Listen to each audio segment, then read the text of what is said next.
Good afternoon.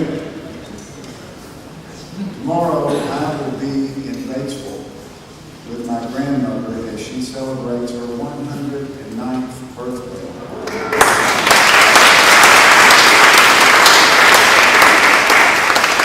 When she was born in 1898, William McKinley was President of the United States. Now, not everybody in this room received an analysis of the recent Democratic debate from a 109-year-old grandmother, but I did. And tomorrow I am confident that she will give me her review of tonight's Republican debate. She did tell me that she hoped to live long enough to vote in the 2008 presidential election, and I'll leave you up to speculation as to whom her candidate of choice is. It's probably fairly obvious. The exciting thing about today's speaker is not that he only has a strong interest in politics, but that he's only 12 years old. He's already an author and working on another book. And he has announced his candidacy for President of the United States in the year 2032. He's a shining example of how civic engagement and public service are growing trends among today's youth. And we therefore are pleased to be partnering with the Little Rock Political Animals Club to present this series, Faces of the Future. I'm Skip Rutherford, the Dean of the University of Arkansas Clinton School of Public Service, and we welcome you tonight through our public program series under the leadership of Patrick Kennedy and Nikolai Keppo. We've been the host of political leaders ranging from Madeleine Albright to Henry Kissinger, from Bob Dole to John Edwards, from Blanche Lincoln to Saxby Chambliss, from Carl Rove to John Lewis. We've also welcomed Linda Bird Johnson Robb and David Eisenhower, and soon we will welcome Kathleen Kennedy Townsend. But tonight's featured speaker, and I'm very proud to say this, is our youngest ever in our distinguished lecture series. To introduce him is a friend that I admire both personally and professionally. In fact, he really is the epitome of a professional. He was on the staff of Senator and later the founding dean of the Clinton School, David Pryor's staff, and he later worked in the Clinton White House. We've been friends a long time. In addition to his responsibility as Vice President of Metal Recycling Corporation, he and his wife Jennifer, who is an accomplished lawyer in her own way, have 3 beautiful children. He's done a terrific job as head of the Political Animals Club, an organization that, as many of you know, is very near and dear to me. So we're glad to be partnering with the Political Animals. Please welcome Steve Romney.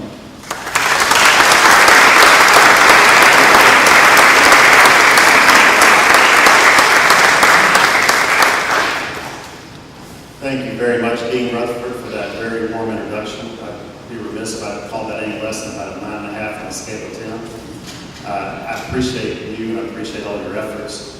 And thank you so much, not only to Dean Rutherford, but his wonderful, very committed staff that they have here at the Clinton School.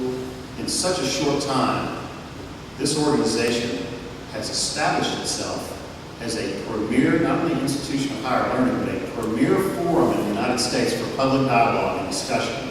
And that is due to the hours and hours of hard work of Skip Rutherford, his staff, and the young men who Skip introduced earlier. Thank you.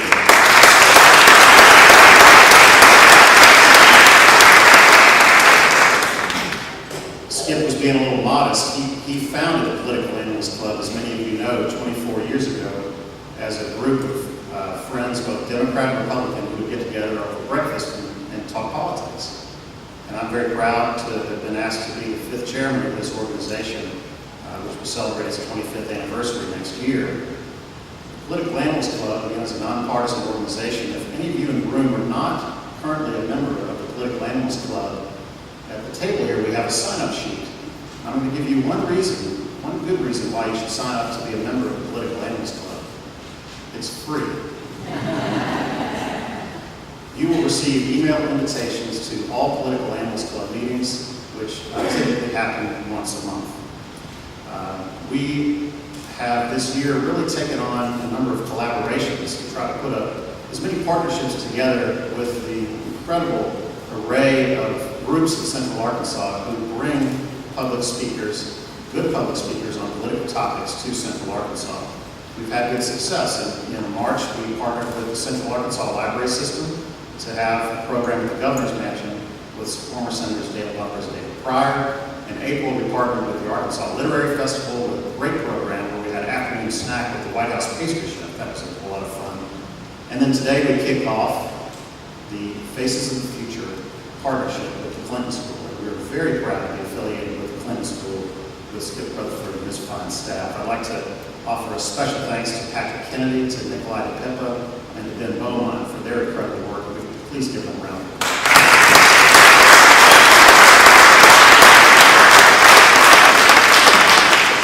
The Political Animals Club, over its 24 years, has been known to bring one or two presidential candidates to town for a program.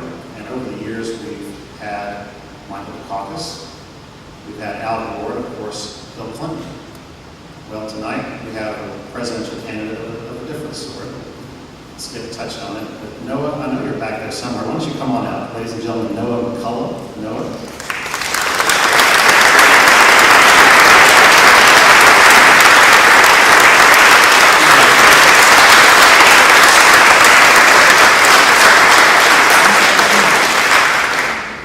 Noah turned 12 in March.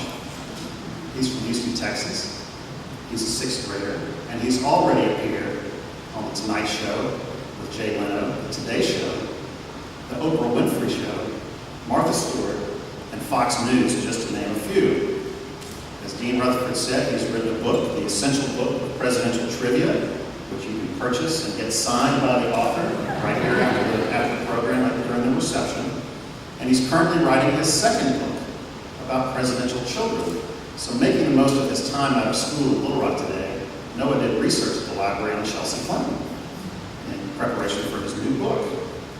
I had the pleasure with Nikolai DePippa. By the way, Nikolai is going to help moderate the question and answer session after we hear Noah's remarks. But I had the pleasure with Nikolai to have lunch with Noah and his mother today in Cafe 42. And I learned a lot about this fine young man at lunch today. Aside from his love of presidential trivia and politics and current events, he's just a regular kid who enjoys video games and sports. His favorite subject in school is Spanish. He told me at lunch today that if he's successful in winning the presidency in 2032, his best friend Carter will be the head of the Secret Service detail. His brother Nick, of course, he's reserved a very special spot for his brother. Nick will be the pilot of Air Force One. I asked him if he picked out his cabinet yet, because planning for presidential transitions is very important to do ahead of time. And he said, not really, but he had promised one position to his teacher, his math teacher, Miss Parker, is that right? Miss Parker. He promised Miss Parker she could be Secretary of Education if she didn't grade his math test too difficult. But I can tell you this about Noah. One last thing, one funny little anecdote. He told me, I asked him what the worst part about being a TV personality at such a young age was. And he says, you know, when you finish up giving a speech, sometimes you get mobbed by the 8th grade girls, and that's just terrible.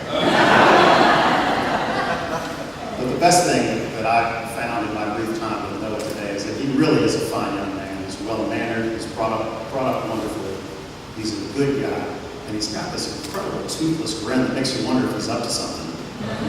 So ladies and gentlemen, please welcome back to Little Rock. This is his second visit, Noah McCullough.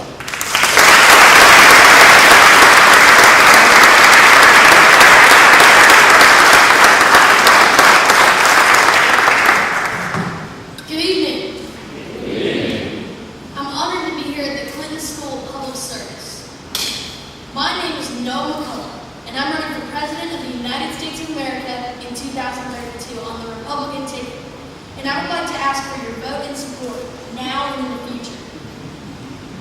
I want America to be healthy, self-sufficient, and strong.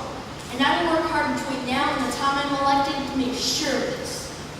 2032, that's 25 years from now. Why are we talking about this now? Because I want you to remember me and what I stand for. On the way to becoming president, I want to write more books, go to college, become a constitutional lawyer, and blaze a trail that others will follow. I want to lead by example and teach others to do the same. Have you ever led by example? Have you ever done something kind for someone that they weren't expecting? This can start a revolution. Here's what I'm talking about. If you ace your final, or you're recognized for something, or you just received great fortune, instead of just accepting these blessings, pass them on. So if you receive a gift you weren't expecting, give a gift to someone who's not expecting one, or would never get one, and be anonymous about it. If you're recognized for something, include others in the blessing that helped you get there. And if you ace a test or final, instead of just patting yourself on the back, find someone that you can help in math or reading to achieve the same result. This is leading by example. A word I like to pattern my life around is altruism or altruistic. The definition is the unselfish concern for the welfare of others, or selflessness. You can do it. Leading by example all started for me in early elementary school, when an older student was kind to me when I needed it the most, and didn't even try it. It changed my heart, and I've always tried to be that kind of example to everyone that I meet. Most of us don't become involved in this sort of detail. It's the age of selfishness. It might take too much time to implement these practices, or make it a priority. And it might require us to give of our time, our money, and ourselves. If you remember anything tonight, please remember that the key to true happiness and world peace is serving and loving others. I could spend hours on this subject, but I'm going to continue tonight with what I'm doing to prepare myself to be your president in 2032. I want to highlight several issues that I'm trying to tackle now, so they will not be a problem on my first day in office. I'm preparing for the presidency by studying hard and getting a good education, so that I can get into the best college that will educate me for the highest job in the land. Yes, I believe it's important for me to be aware of this now. I want to make it to be a practice of being a successful student and leader, so that when I become president, it's not shocking, but business as usual. This way I can devote myself to larger-than-life issues and not be bogged down by the simple, everyday issues. Those will be easy, because I've prepared myself. The issues I want to solve before I get into office in 2032 are three major ones. First, I want to repair and update Social Security. Secondly, I want to stamp out illiteracy. And I also want thorough research to find a cure for type 1 diabetes, because I believe this cure will be connected with other life-threatening diseases. Yes, there are other issues, but these are three that I feel that I can make a difference in now. And I'm only 12, so that's a pretty good start. Let's start with the first issue I mentioned, Social Security. I'm not here tonight for the sole purpose of campaigning for my presidency, but also to raise awareness and campaign for my Social Security benefits when I retire. As my classmates are back at school right now, or maybe working on homework, I have assured them that I'm doing all that I can to promise that Social Security is there when they retire. Most of them will need it. Besides being a regular kid, a student, a son, a brother, and an author, I've also been a spokesperson with a group called Progress for America. I became a spokesperson for three reasons when they approached me to serve in this important role. First off, I studied presidents in history and know that traditionally, second-term presidents have a harder time passing important legislation due to the lame duck issue. I believe in my current president and pray for him daily, and wanted to be of assistance to him in making Social Security a top issue for change. The second reason I wanted to be a spokesperson is because I want Social Security benefits for myself and my generation when I retire. Well, why not make sure that they are even better ones than the ones currently offered, since they'll be affecting your children and grandchildren? It's the truth that we're going to be required by law to pay into this program, but we won't get a cent out of it unless we restructure it. The third reason I wanted to be a spokesperson for radical change in Social Security is because I don't want it to still be a huge issue my first day in office in 2032. While I'm not a Social Security expert, I do know a lot about the historical roots of it. I learned some interesting facts about the outdated system in my research, as well as some trivia on the system that I am so desperately wanting to update. Some of the interesting facts are, the idea of Social Security wasn't popular at first, because it was seen as something that would make people financially irresponsible and not save their money. Social Security was signed into law by FDR on August 14, 1935, and a man by the name of John David Sweeney Jr. was the first person to receive a Social Security number. Mr. Sweeney was working as a shipping clerk at the time for his father and filled out an application for a Social Security card. He died of a heart attack in 1974 at the age of 61 and did not receive any of the benefits from the program.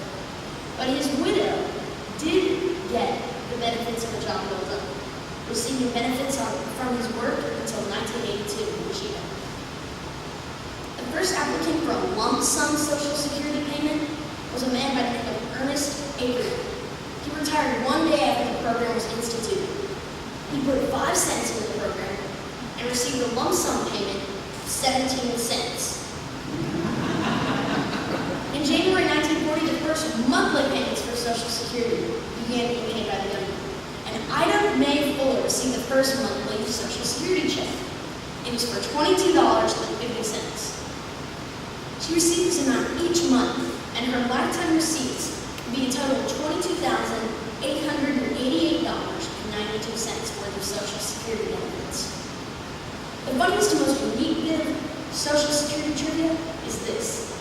In 1938, as part of a wallet selling promotion by the Woolworth Company, the wallet manufacturing company of E.H. Ferry had the idea of putting specimen over 10 Social Security cards in all of their wallets. A specimen card was placed on each wallet that they manufactured. The Social Security number on the specimen card was 078-05-1120. This happened to be the real Social Security number of the company's secretary, Ms. Hilda Schrader Woodster. Even though the specimen card was half the size of a real Social Security card, and the numbers were in red ink with the word specimen scanned across it, in 1943, 25,755 people had used this number as their very own. When it was all said and done, over 40,000 people reported 078-05-1120 as their own Social Security number. Though I don't fully understand all the concepts of solvency and some of the more complicated aspects of Social Security, I do understand that it was created for a different time and society. Today, due to modern medicine and technology, we are living longer, and we have higher paying jobs that will later demand more of the Social Security system. And there are more people in it now than there was when it was originally created.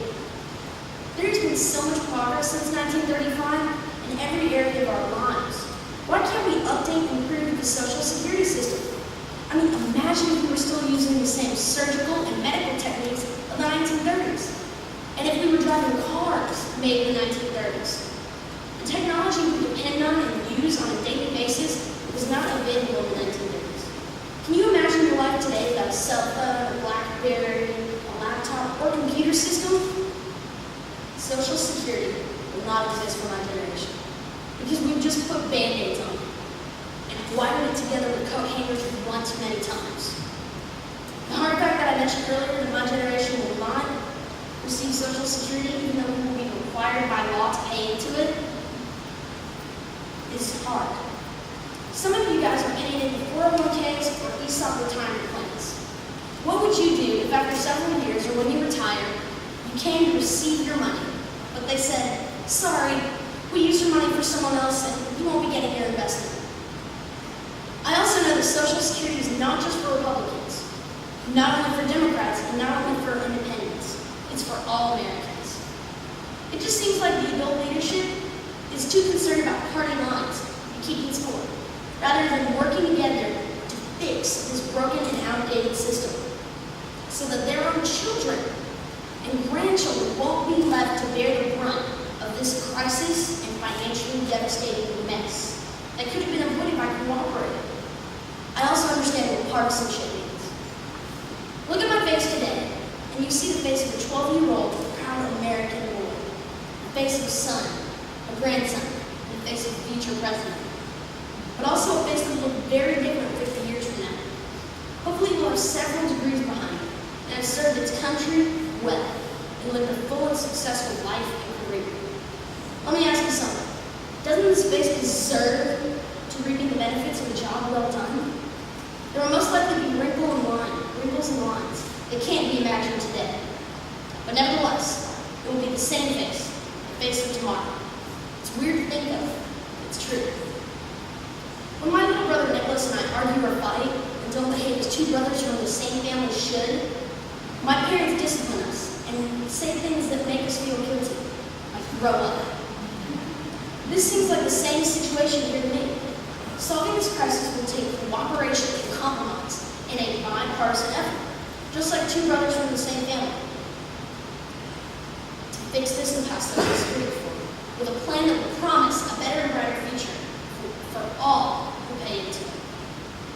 Remember to not put off what you can do to help reform Social Security, so that financial security is within the reach of all who pay into it. And remember this face and vote for it in 2032. Another issue that I'm working hard on is literacy. I love to read, and I cannot imagine life without reading. I mean, literacy is freedom. But by reading some national statistics, I learned that over 40 million adults in the United States are unable to read. 20% of adults read at or below fifth grade reading level. The United States spends over $1.5 billion annually to house over 600,000 illiterate inmates. And 85% of juvenile offenders are disabled readers. The statistics I studied showed that 43% of adults with the lowest literacy skills live in poverty, and 70% only have a part-time job, or in many cases, no job at all. There is good news, however. It is a proven fact that children of adults in literacy programs improve their grades and test scores, and are less likely to drop out of school. But literacy is not a new problem, however. President Thomas Jefferson often talked about the direct correlation between literacy, citizenship, and a successful self-government. He believed that with literacy came knowledge, and this would be the means of safeguarding our self-government and independence. President Harry Truman liked reading so much that as a kid, he read every book in his hometown library. He especially loved the books on the U.S. presidents. He read these and became president. These are the same books that I like to read, and my plan is to become president in 2032. Sometimes because I read so well, I take that gift for granted. It's been on my mind and heart lately that many kids in my own city and my own neighborhood don't have that gift to take for granted. I want to help solve this problem, or at least help stand out literacy in my own community. All presidents have been concerned with the literacy issue. Bill Clinton said literacy is not a luxury. It is a right and a responsibility. Lyndon Johnson said a book is the most effective weapon against intolerance and ignorance. Harry Truman said, upon books, the collective education of the race depends. They are the sole instruments of registering, perpetuating, and transmitting thought. My personal favorite is what Thomas Jefferson said, I cannot live without books. We all need to do our part to change these statistics so that when America remains strong and people appreciate the gift of living here. You ask, what can I do? You could have a mentor program right here at the Clinton School. You could be involved in sponsoring events that will teach people to read. You could advertise and entice those who need it the most to participate in any means necessary. After all, some of you guys will no doubt go into politics, and the people who can't read will be the ones who are your faithful voters. You'll want them to read your name correctly in the ballot, right?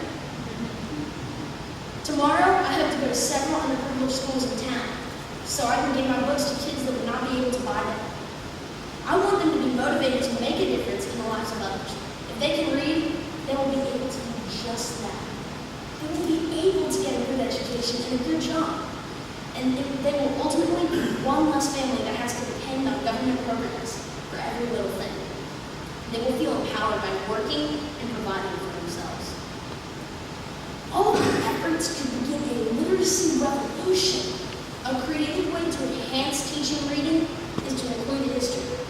Even reaching those below competent leaders at neighborhood or impoverished schools could be easier using our own history. Our history is fascinating, it's brutal, it's exciting, and it was paid for in human life and based on faith in God. I would like to encourage this audience today to be students of America.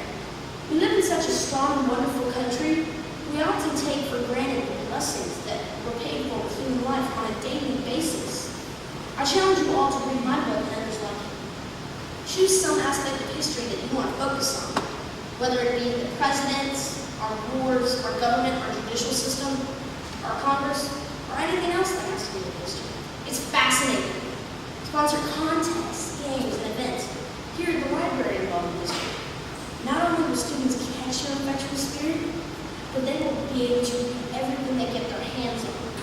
Again, you'll be passing on your blessings. I'm also supposed to be here to talk about a great book that just came out called The Essential Book of Presidential Trivia. I hope that each of you will get a copy and read it. This is a way that we can make America more independent and strong by knowing and understanding our history. We live in a great country and the sky is the limit. We truly can be whatever we want to be here. I mean, you can even write a book when you're 10 years old. Freedom. I did want to share with you the experience of writing my book. It was an incredible adventure.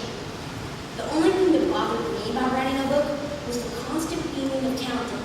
I mean, every day was one day closer to the deadline, but I still had to go to school, travel and speak for Social Security, and a few other things as well. The whole process at first seemed mind-boggling and too huge of a task. To get started, I looked at all my favorite president books that I read most often. What did I like about them? Why did I prefer certain ones? I then decided that my book was not only going to be for kids, but also for adults. I wanted it to be easy to read, but scholarly, informative, but not boring. I wanted it to be something that after reading, people could understand that presidents are just ordinary people serving in an extraordinary position. So I wrote out a formula.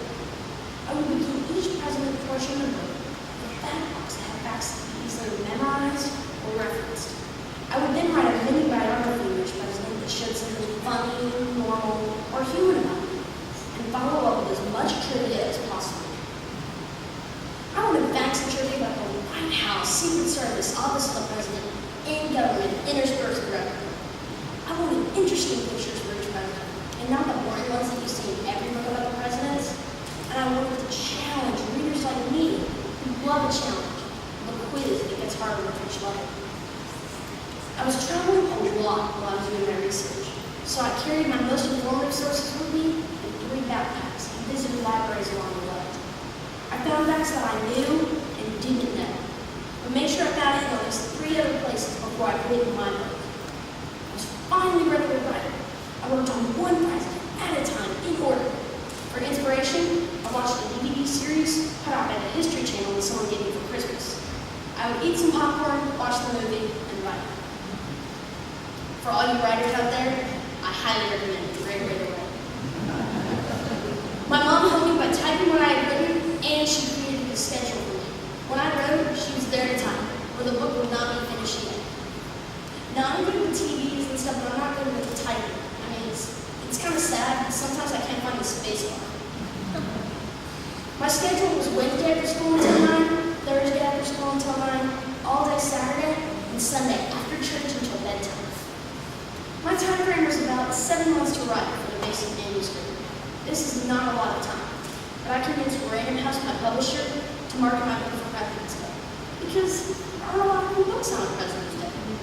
I mean, there's always the huge encyclopedias and then the really, really kitty books.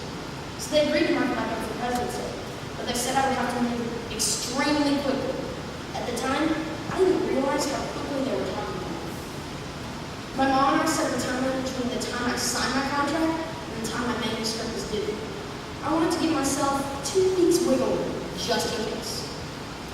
I tried to write the biographies first, handling 2 or 3 a week, and then went back to plug-in trivia. Remember, I found the trivia first, so it was easier to put back in. I finished within the goals that I had laid out, and then with the 2 weeks or so left, I had people close to me. I had a special teacher friend or two to correct any repetition or syntax errors. Then by mom typed the whole thing. We went to Kinko's and made 10 copies of it and got ready to send it in. I wanted to show my editor that I was a hard worker and true to that contract that I signed by turning in my work 1 week early. And I did. After turning it in, I began to work on finding the right artwork for each president. As I said earlier, I didn't like the public domain photos, which is what my publisher wanted me to use. So I found a political cartoonist who usually uses his artwork for newsprint, and he agreed that I could use his set of presidents in my book. The book that I'm working on currently is with Scholastic Publishing, and will highlight the lives of the first kids, or kids of the presidents. I'll also be writing a follow-up book called The Essential Book of First Lady Trivia, and hopefully a Vice President book to follow. First ladies, vice presidents, and first kids have definitely impacted the president's term that they were serving, but have not gotten a lot of spotlight. I plan to make an essential set, so look for those. Thank you for buying my book, because a part of the proceeds goes to Juvenile Diabetes Research Foundation, JDRF. 2 of my cousins have type 1 diabetes. I've watched them deal with life and this disease. It's time for a cure. So thank you for helping me support that by buying my book and having me visit here at the Clinton Presidential Library and School of Public Service. To all of you guys, my new friends, I say don't forget to vote for me in 2032 on the Republican ticket. But also, remember you have the power in you to change the world. Believe in yourself and always be willing to pass on the lessons. Thank you. May God bless the United States of America.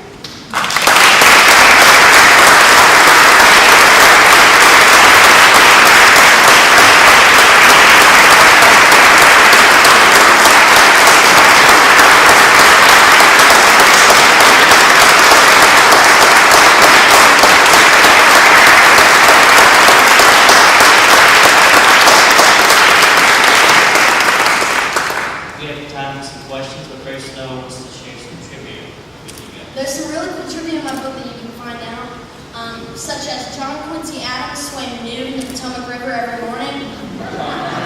There's actually an interesting story with this, because he had originally denied a female reporter an interview, and so he was swimming in the river when she went over and sat on his clothes and refused to give them back until they had an interview. So there were 2 records set. She was the first female reporter to interview a U.S. president, and he was the first president to be interviewed nude. And hopefully our last. Lyndon Johnson bought his wife's wedding ring at Sears for $2.50. Jimmy Carter wore women's shoes in high school. Now, I got to meet George H.W. Bush. He was my second president that I ever met, because I got to meet Jimmy Carter before that. When I met George H.W. Bush, I had a question that I really wanted to ask him.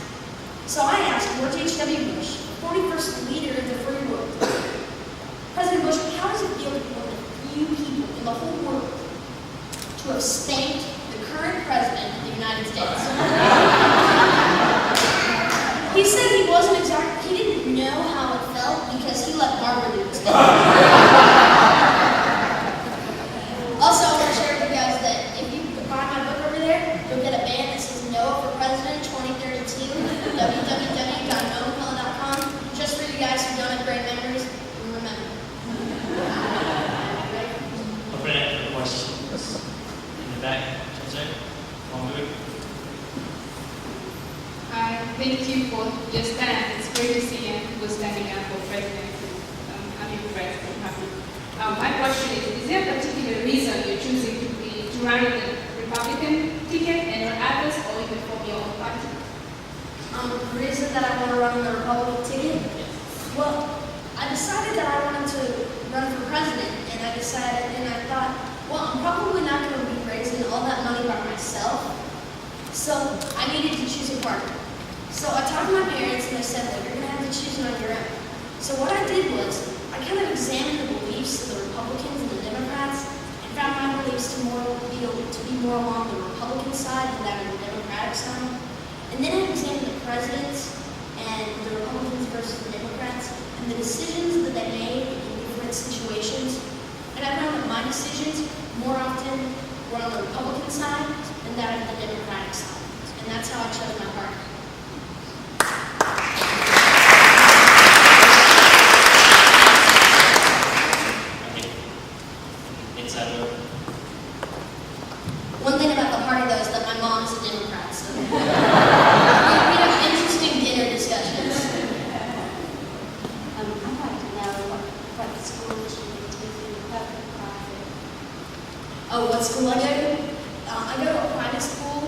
called Second Baptist School, and I went to public school all my life until 5th grade because of the book. What happened was in Texas we have the standardized testing called the tax test, and so you have to have that to go on to the next grade. Well, they had that during President's Week, and that's when I was promoting my book. So they said that if I wrote the book, I would be held back in the 5th grade. And I didn't want that to happen, so we moved to a private school.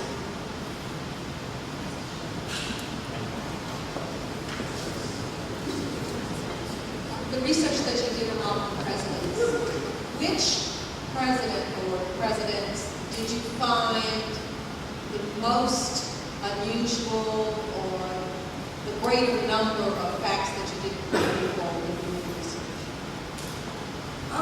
I gotta say, John Quincy Adams was pretty interesting. There's some really good stuff on him. But I found some really good stuff on Lyndon Johnson. I found a lot of stuff on Lyndon Johnson and John Quincy Adams. But who had the most facts was probably Theodore Roosevelt, because he was doing so many things, and his kids were doing so many things. Some of them were pretty fun.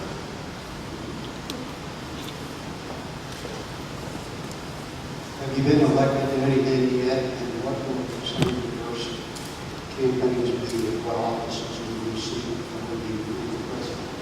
Say again? What offices will you campaign for before you campaign for president? All right, the offices, this is my plan for my career. When I graduate from college at either Harvard, Yale, Brown, or Stanford, I'm going to go out and I'm going to have a constitutional law degree, and I'm going to be a constitutional lawyer while I'm looking for some political office, because it might not be an election year when I'm out of college. And while I'm looking, I'm going to probably run for something a little smaller. I'm not going to run for governor or vice president or president immediately, because I have to have some experience. I'll probably run for like a senator or a representative, and then after that, I'm going to try to escalate. And if the governorship were available, I would go for it. But make sure that I have enough political experience that some of the people who are twice my age have. So I would try to do as much political experience that would be associated with the office. And then after that, I would run for president in 2032 at the age of 37, becoming the youngest president ever. And then serve for 8 years and I'm 45. But when I'm out of office, I still have, a whole life ahead of me. So after that, I'll become an ESPN, NBA, NFL analyst. And then after that, I'll become an NBA and NFL head coach. And the reason they're going to hire me is I may not have any experience in the area, but when you have the president on your side, that's going to add some PR and some tickets.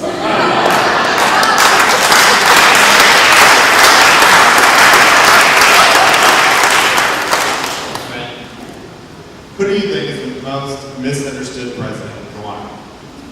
Ooh, that's a good question. Who do I think is the most misunderstood president and why? I think Gerald Ford. And maybe not now as much, but during his presidency, he was criticized a whole lot for pardoning Richard Nixon. And I looked back on Gerald Ford's presidency when I was 6 years old. I looked back and I saw that him doing that pushed the country forward. We weren't stuck on what happened in the past. We weren't stuck on the bad things. We were progressive. And however unpopular it may have been, and it cost him 4 years in the White House. He lost a bowling alley and a movie theater and basketball courts and all that stuff because he made the right choice and he wanted to help America. And I think that that's truly honorable. Even though he doesn't get a lot of credit and he's not recognized as one of the best presidents ever, I think that he is definitely one of the most misunderstood and unappreciated presidents. And I've had a portrait of him in my room ever since I was 7 years old when I realized that.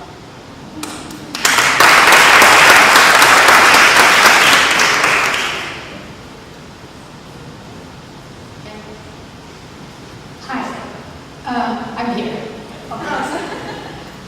What do you think about the U.S. reputation right now, and then what is your plan to fix that? The U.S. U.S. reputations around the world. reputation around the world. Yeah, with the foreign policy, immigration policy, and stuff like that. I think that we are still looked upon as the global leader in whatever we do. Other countries are going to try to imitate. I think that our reputation is fine right now, I think that some people are misunderstanding us because we are trying to institute a democracy across the globe. And if we were not doing that, then communism and terrorism would come over to our country and might come into our country and change us.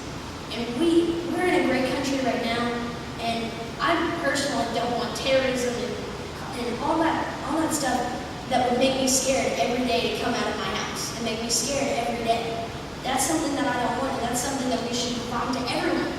Because freedom isn't free, but everyone deserves it. So I think that our reputation, once they look back on it and see what we did and see what impact, good impact that we're having on the world, our reputation's gonna be fine.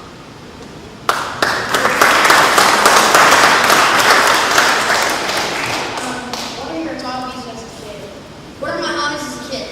Well, I love sports. I play basketball, I golf, I swim, I play football with the guys in the neighborhood, I play tennis, I play all sorts of stuff. I am obsessed with video games. And my mom has sort of instituted the rule where I used to be on it all day after school, before school, and on the weekends. My mom made it so that I don't watch TV and video games during the weekdays because I have so much homework and so much stuff that's going on that I don't even, have time for it. And I'm just wasting, time doing it. And so it's been really cool. And at the time I didn't like it because, I don't get to watch, American Idol or Monday Night Football or whatever. But looking back on it, I can just record that stuff and watch it on the weekends. And it's probably better that way. But I also like music. I play the piano and I play the trombone and the guitar. And what I started doing now is I hooked up a keyboard to a computer and I'll make CDs and make it sound like a flute or an electric guitar or something like that. And so I started mixing my own CDs and I did it with my family that way that I'm not broke after Christmas. Now, do you mind if I put you on the spot? Oh, I don't mind. I have some trivia questions. You've already answered most of this today. You've done it all day. Can't get in mind. What U.S. president had the shortest life? What U.S. president had the shortest life, like overall or African president? Overall. Overall, shortest life. I'm going to go with John F. Kennedy. Audience? Yes.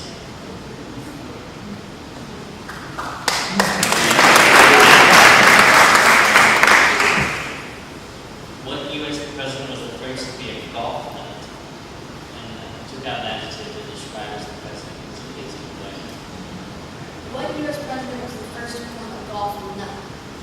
Well, I know Woodrow Wilson was one of the first presidents to play golf. But William Howard Taft was one of the first presidents to play golf too, because the doctor recommended it, because he weighed over 300 pounds. Our best president ever. But I think I'm going to go with William Howard Taft, and if it's not William Howard Taft, it's going to be Woodrow Wilson. Correct.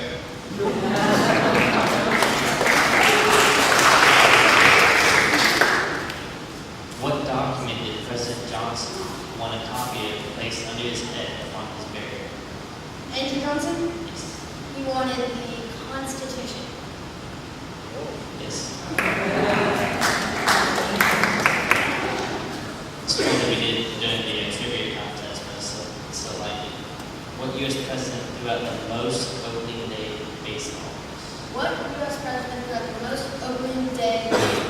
Well, it sounds ridiculous because he was in a wheelchair, but it's everything. That's correct.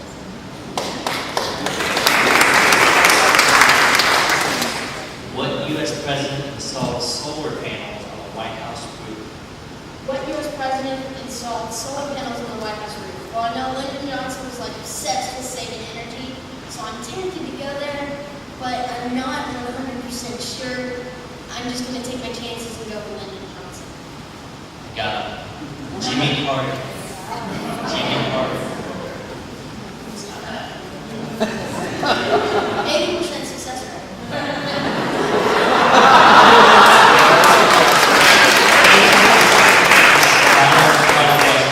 What U.S. president's State of the Union address was the longest? And do you remember how long it was? I believe that it was 81 minutes, and it was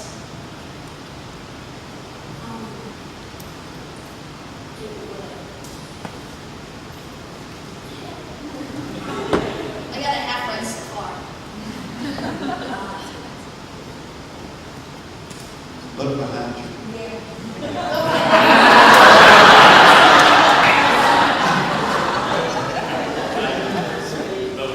Ladies and gentlemen, President McCullough.